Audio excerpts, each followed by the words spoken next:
My name is Esther Choo, and I use she, her pronouns. I am currently a master's student in the Department of Anthropology with a concentration in human skeletal biology and a focus in forensic anthropology and human rights. So over the summer, I had the opportunity to work with PHR, or Physicians for Human Rights. And PHR is a US-based organization that implements the intersection of science, medicine, and law to document, gather evidence, and bring attention to human rights violations around the world. So the organization tackles a variety of human rights related projects, including primary focus areas in torture, recent issues surrounding COVID-19, asylum and persecution, attacks on healthcare, killings and mass atrocities, sexual violence, issues surrounding weapons, and cases where doctors do more harm than good. So during my time at PHR, I was a part of the research and investigations team. And the main project for our team over the summer was to focus on issues of torture, ill treatment, and inadequate medical care in the US immigration detention centers. So the focus was to identify and document any present or more concealed cases of human rights violations committed against immigrants, asylum seekers, and detainees held in ICE custody facility centers.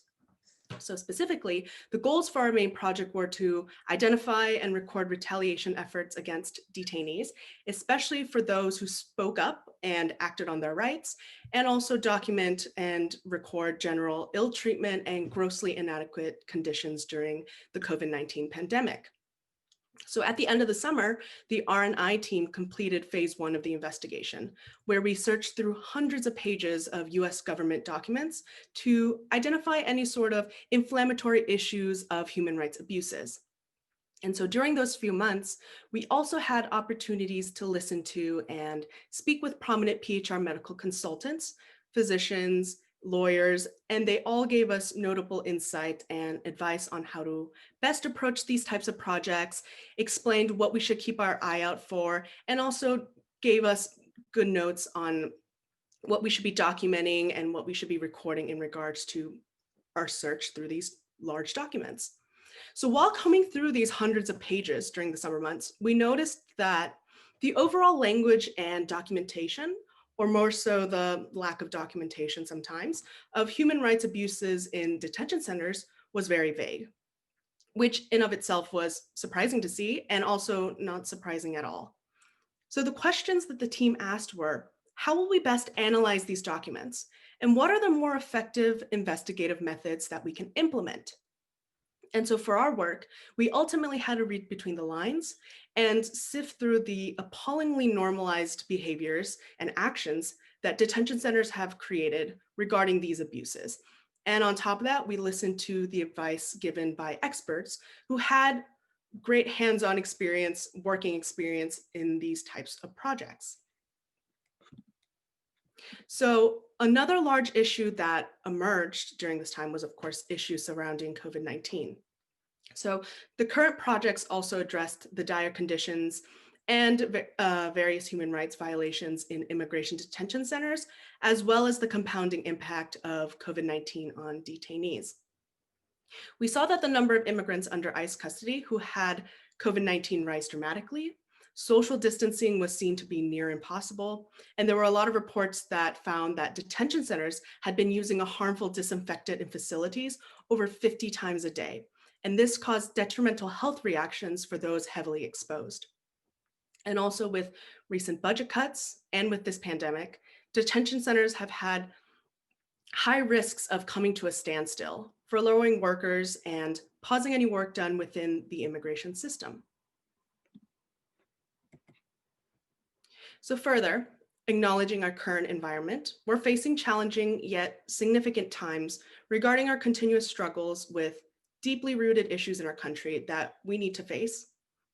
So aside from the main projects, interns also had the opportunity to engage in other active discussions as well. And we read about reports on issues regarding police brutality and their methods of deterrence, including the weaponization of tear gas, the role of medical examiners in police killings, and also the influence of law enforcement agencies within death investigation systems. I also had the opportunity to learn more about existing studies and reports that examined the role of medical examiners within the context of police killings.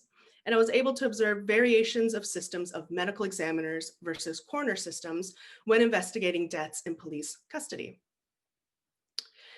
This type of research and the current events they brought meaningful conversations on how not only physicians, but also professionals in the death investigation system, such as medical examiners, coroners, forensic pathologists, and other health professionals have and are approaching the way we examine death and human rights violations while in custody.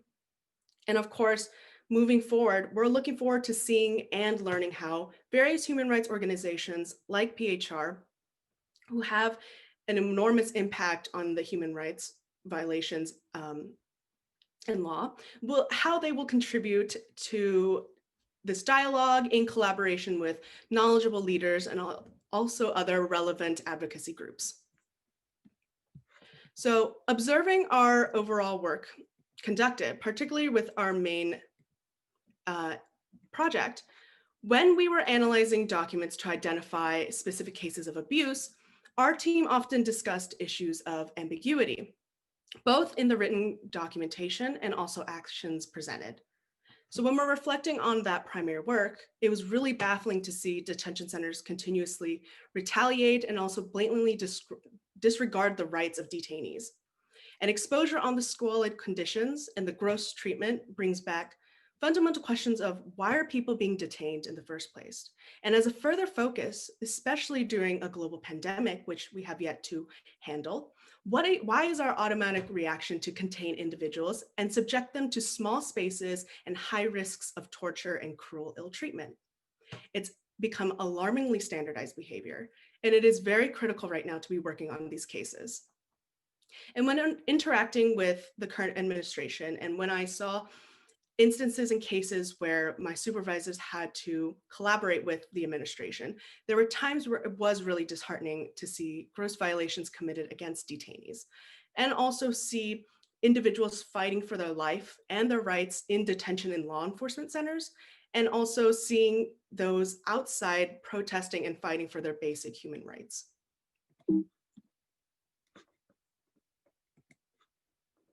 So reflecting on this past year, my personal goal for the fellowship and for the internship was to continue my studies in forensic anthropology and further embrace my interest in human rights. I don't believe that one can become a well-trained and empathetic forensic anthropologist working on issues related to death, killings, mass graves, exhumations, and forensic identification without a solid understanding of the larger and local social cultural context involved in human rights investigations. So during my time as an intern at PHR and as a Gallatin Global Human Rights Fellow, I hope to enhance my ability to become a more holistic anthropologist. And I believe that in the past year, it has been an invaluable experience and step towards my future goals. So I just want to end my presentation by thanking all those involved. A personal thank you to Vasuki, Mehmet, Connor, Kim, Jennifer, Brander, my fellow fellows, and everyone involved who make this virtual symposium possible. I also want to extend my gratitude out to PHR, especially to the research and investigations team. And finally, I want to extend my thank yous to my advisors in the Department of Anthropology, including the late Sally Mary. Thank you so much for listening.